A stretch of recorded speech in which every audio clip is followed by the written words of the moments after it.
What did you make of the sell-off? Is it perhaps overdue?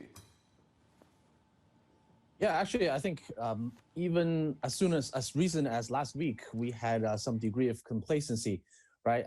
We have a clear big risk event in the election that is going to come next week during Asia trading hours in the morning, and then we also have this rise in the COVID cases, right? So I think altogether, where the markets were last week was quite a bit of complacency, too much short dollar and long equity type of positioning that needed to be shaved off in order to prepare for these events.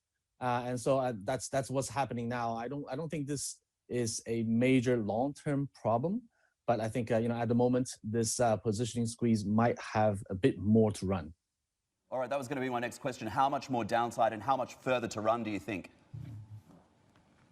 So look, I think at a minimum, we have to get over this election hump, right? So, are we going to get a firm result on November 4th?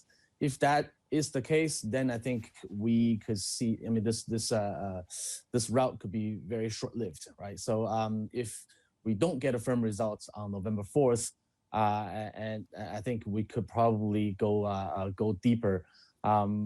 But at the end of the day, I think this doesn't really change the fact that in the first half of next year, we should still be expecting a recovery. All right, what do the markets look like if it's a Trump win versus a Biden win and vice versa?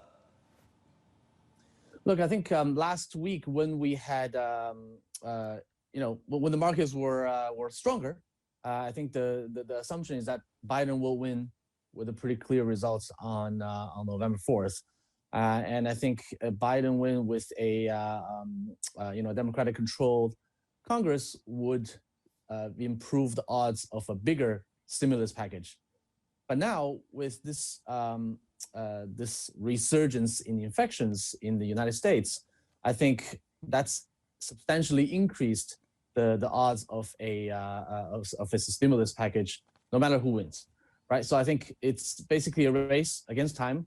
When are we going to see more positive news about the stimulus versus, when we're going to see more,